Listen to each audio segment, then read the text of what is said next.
اس میں سے اللہ کی راہ میں خرچ نہیں کیا جا سکتا، نہ اللہ کریم قبول کرتا ہے۔ یعنی کہ کمائی تو آپ نے حرام ذریعے سے کی، بھائی ہے تو سارا کچھ رب کی طرف سے ہی نا، آتا تو وہ مما رزقناہم ينفقون سے، یا دینے والا وہی ہے، مگر تو نے طریقہ غلط اڈاپٹ کیا، تم نے وہ جس طریقے سے بتا رہا ہے کمانا اس طریقے کو چھوڑ کر شیطان کے بہکاوے میں آ کر غلط طریقے سے اڈاپٹ کیا، کما لیا، اکٹھا کر لیا۔ اب دنیا کو دکھانے کے لیے یا اپنے آپ کو صاف ستھرا پیش کرنے کے لیے تو اللہ کی راہ میں اگر خرچ کرتا ہے تو وہ خرچ کرنا، اللہ کی راہ میں خرچ کرنا ہرگز نہیں۔ کمائی حرام کی ہو تو اللہ کے ہاں وہ مقبول نہیں ہے۔ اس کا یہ طریقہ ہے کہ اگر تو نے حرام کمایا ہے تو جیسے کمایا ہے ویسے اس کو واپس لوٹا دے، اگر کسی کا حق کھایا ہے تو اس کو حق واپس کر دے، تب تو بچ سکتا ہے۔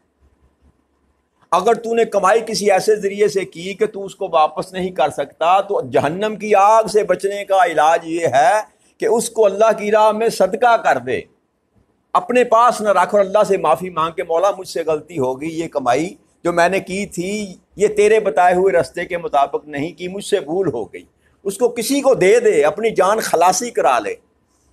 تو یہ حرام مال سے بچ کر زندگی گزارنی چاہیے، یہ بھی ایمان کی صفتوں میں سے ایک صفت۔ اللہ مال دے تو حلال طریقے سے جو دے اس کو اللہ کی راہ میں خرچ کیا جاتا ہے، حرام مال اللہ کے ہاں قابل قبول نہیں ہے۔ نہیں، یہ کلیئرٹی انسان کے پاس ہونی چاہیے۔ ہمارے معاشرے میں تو یہ رواجن ہوتا ہے نا جی، مال والا جو ہے مشتے بھی بنواتے ہیں اور مدرسے بھی بنواتے ہیں، اور یہ ایک بزنس بھی ہے، یہ چیریٹی کا جو شعبہ ہے نا، چیریٹی کا جو آج کل جو چل رہا ہے، باقی اللہ جانتا ہے انسان کے دل کا حال، جو میں دیکھ رہا ہوں میں وہ بتا رہا ہوں۔ یہ ایک دندہ ہے، یہ ایک دندہ ہے، ایک دنیا کی نظروں میں سے اوجھل ہونے کے لیے، اپنے آپ کو کیموفلیج کرنے کے لیے، اور دوسرا اپنے ٹیکس بچانے کے لیے چیریٹی کے شعبہ جات کھولے جاتے ہیں، حرام مال کو کیموفلیج کرنے کے لیے، لوگوں کے سامنے اچھا اپنے آپ کو پیش کرنے۔ اللہ تعالیٰ معاف کرے، اللہ تعالیٰ ایسی کمائی سے ہمیں محفوظ رکھے جو اللہ کی ناپسندیدہ ہو۔ تو اگر جو بھی اللہ عطا کرے اس کو اللہ کی راہ میں خرچ کرنا، یہ ایمان والوں کی 5ویں صفت ہے۔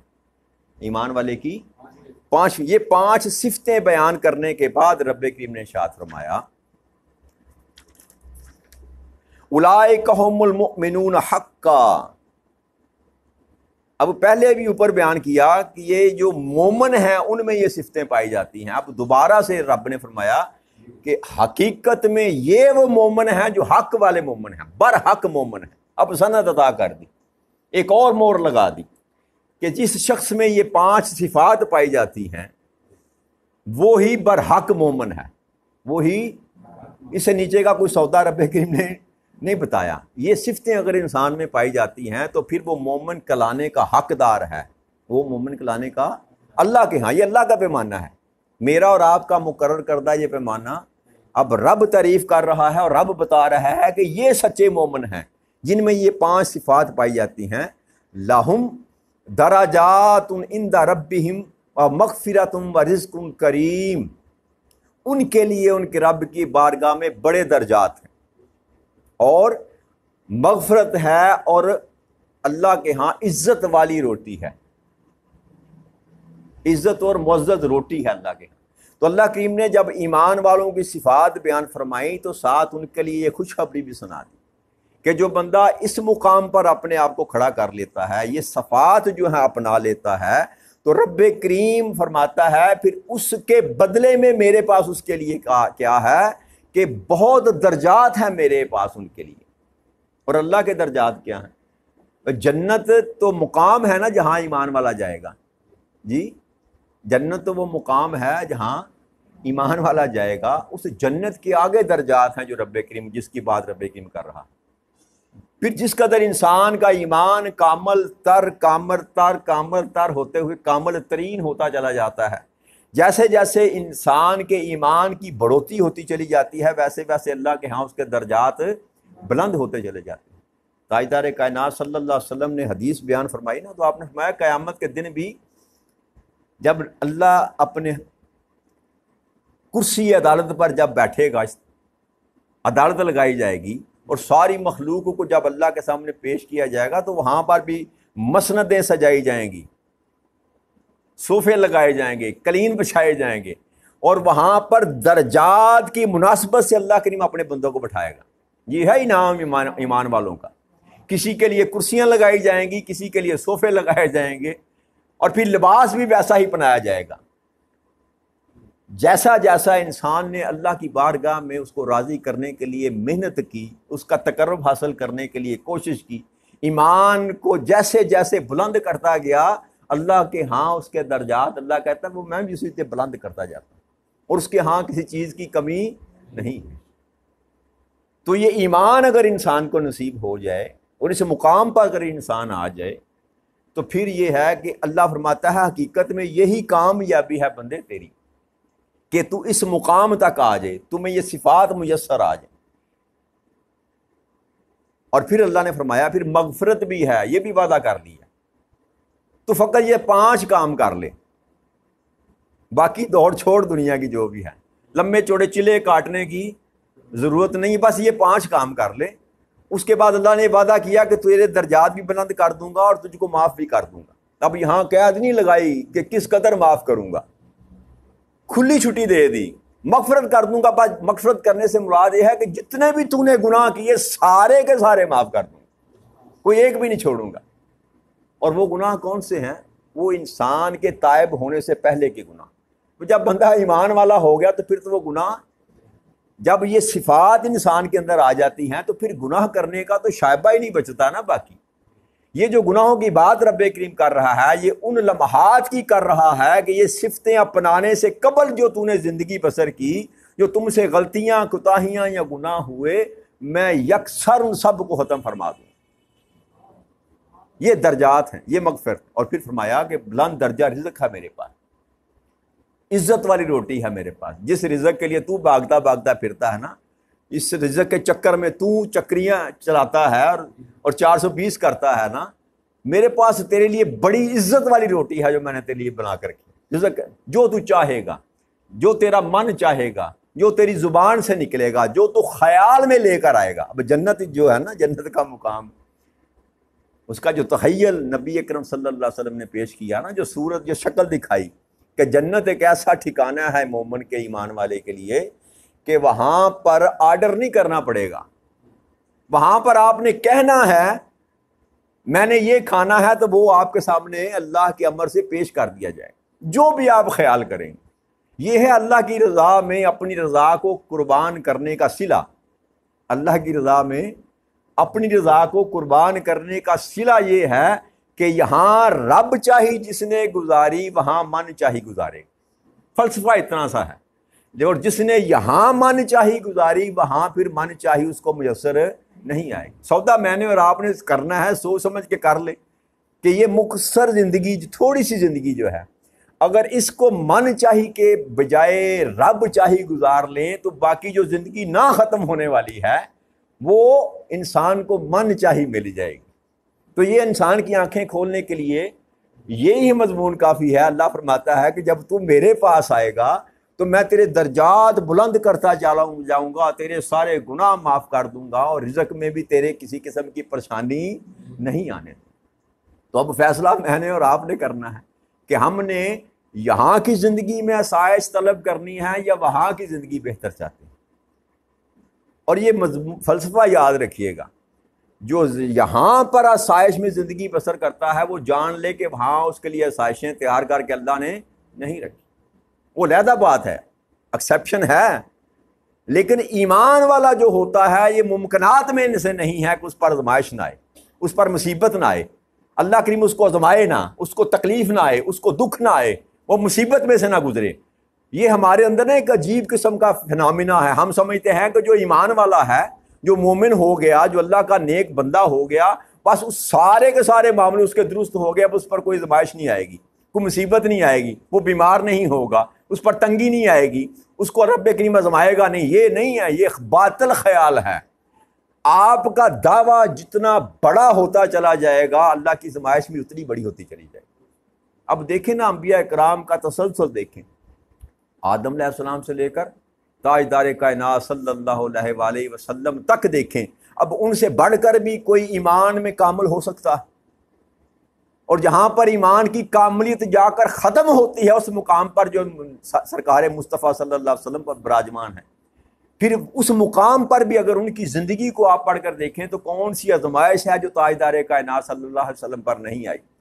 تو لہٰذا یہ فنامنا جو ہے نا، یہ سوچ ہے، یہ گمان باطل ہے کہ بندہ اگر صاحب ایمان ہو گیا تو پھر بس ستے ہی حیران ہے۔ نہ، دنیا میں جب اللہ کریم کے ساتھ آپ اپنا تعلق بناتے ہیں تو پھر رب کریم آزماتا بھی ہے کہ یہ تیرا دعویٰ، یہ تیرا تعلق سچا ہے جھوٹا ہے، اس میں کھوٹ کتنی ہے۔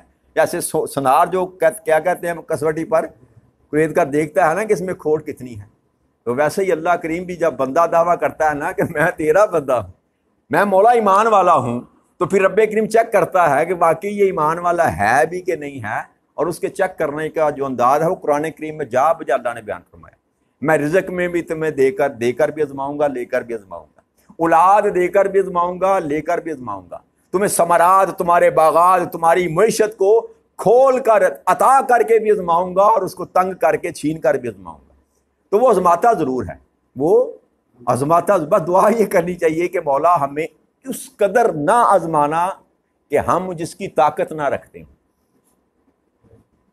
بس دعا یہ کریں کہ وہ آزمائے نہ، بس ہم اس کی آزمائش کے قابل نہیں ہیں۔ لیکن یہ رب کریم کا قانون ہے کہ جو ایمان والا ہوتا ہے رب ایک دفعہ چیک اس کو ضرور کرتا ہے، یہ بس اس کی مرضی پہ ڈپینڈ کرتا ہے۔ اگر کسی کو چھوڑ دے تو یہ بھی اس کی مرضی ہے، مگر نہ وہ آزماتا ضرور ہے۔ لہٰذا یہ باطل عقیدہ نہیں ہونا چاہیے انسان کا کہ جو اللہ کے ولی ہیں، اللہ کے دوست ہیں، نیک صالحین ہیں، ان پر آزمائش نہیں آتی۔ جی یہ خیال ہوتا ہے نا ذہن پر، اگر اللہ دا ڈے کامل سی تو انج کیوں ہوا، یہ ہم سوچتے ہیں، ایسی باتیں لوگ باتیں کرتے ہیں، زبان سے نکالتے ہیں کہ اتنا کامل اللہ کا دوست تھا تو پھر یہ کیوں اس کے ساتھ ہوا۔ یہ مضمون میں سمجھانا چاہ رہا ہوں کہ جو جس قدر اللہ کے قریب ہوگا اس قدر آزمائش میں زیادہ ڈالا جائے گا۔ لیکن فرق کیا ہوتا ہے؟ فرق یہ ہوتا ہے کہ ہم جیسے ناقص الایمان جو لوگ ہوتے ہیں نا، وہ جب آزمائش آتی ہے تو سلپ ہو جاتے ہیں، بے صبرے ہو جاتے ہیں، گلہ شروع کر دیتے ہیں، شکوہ شروع کر دیتے ہیں، اور مصیبت میں کوئی اور آسرے، کوئی اور ساتھ، کوئی اور مدد تلاش کرنا شروع کر دیتے ہیں۔ لیکن جو اللہ والے ہوتے ہیں، جو اللہ کے مومنین ہوتے ہیں، ان پر جتنا بھی کڑا وقت آ جائے وہ رستے سے ہٹتے نہیں ہیں، اس لیے ہر قسم کی مشکل جو ہے ان پر آسان ہو جاتی، ان پر ہر قسم کی مشکل آسان ہو جاتی ہے۔ یہ فرق ہے۔ تو جب ایمان کی کاملیت اللہ کریم عطا فرماتا ہے تو پھر بندے کے اندر صبر کا جو حوصلہ اور ہے وہ بھی اللہ کی مساعد عطا کر دیتا ہے۔ پھر وہ بندہ گھبراتا کیوں؟ اس لیے کہ پھر اس کو اللہ کی معیت حاصل ہو جاتی ہے، اللہ کی سنگت حاصل ہو جاتی ہے، اللہ کا ساتھ مل جاتا ہے۔ تو جس کو اللہ کا ساتھ مل جائے پھر اس کو کسی قسم کی گھبراہٹ باقی نہیں رہی۔ یہ اللہ کی دوستی۔ بھائی ہم اب زمانے میں اپنے دوست کو اکیلا اور تنہا نہیں چھوڑتے کہ چھوڑ دیتے ہیں، جس کے ساتھ تعلق ہو، جس کو اپنا دوست جان لیں، مان لیں، بنا لیں، کیا ہم اس کو کسی بھی مشکل وقت میں اکیلا چھوڑ دیتے ہیں؟ تو جب ہم نہیں چھوڑتے تو وہ تو سب سے زیادہ عزتوں والا ہے، وہ کب اکیلا چھوڑتا ہے؟ تو جس کو وہ کہتا ہے نا کہ یہ میرا دوست ہے، پھر اس کو کبھی وہ اکیلا نہیں چھوڑتا۔ ہمیں نظر کچھ اور آتا ہے مگر حقیقت میں کچھ اور ہوتا ہے۔ ہمیں تو یہ نظر آتا ہے نا کہ امام حسین کو کربلا میں شہید کر دیا گیا، ان کے خاندان کے ساتھ ظلم کیا گیا، خیمے جلائے گئے، یہ ظاہر تصویر ہے جو ہمیں نظر آ رہی ہے۔ مگر چونکہ نبی اکرم صلی اللہ علیہ وسلم نے فرمایا تھا کہ حسین اور حسن جنت کے سردار ہیں، جوانوں کے سردار، اتنا بڑا عہدہ عطا کیا۔ جی جتنے بھی نوجوان ہوں گے اس میں جنت میں، سب کے سردار کون ہیں؟ امام۔ اتنا بڑا رتبہ ادا کیا، تو آزمائش بھی چھوٹی تو نہیں آنی تھی کہ چھوٹی آنی تھی؟ تو پھر اللہ کریم نے کیا اس آزمائش میں ان کو کامیاب نہیں کیا؟ ظاہری ہمیں یہ نظر آتا ہے کہ جیسے وہ ناکام ہو گئے، لیکن اللہ نے ان کو ان کی آزمائش میں انہوں نے سب کچھ اللہ کی راہ میں قربان کر دیا۔ یہ ایمان کی صفت ہے۔ یہ جیسی بھی آزمائش آئے بندہ ڈگمگائے نہ، مولا تیری طرف سے ہے نا، جب ہے اس کی طرف سے تو پھر اس میں گھبراہٹ کا ہے، پھر شکوہ کس بات کا؟ جی تو یہ ایمان کی کاملیت ہے جو ہمیں شکل حسین میں نظر آتی۔ کہ جو کچھ بھی اللہ نے دیا بس اس کی راہ میں لٹا دیا. مولا مال بھی تیرا، اولاد بھی تیری، جان بھی تیری، سب کچھ تو نے عطا کیا، اب تو مانگ رہا ہے تو پھر انکار کس بات؟ تو یہ کاملیت ہے ایمان.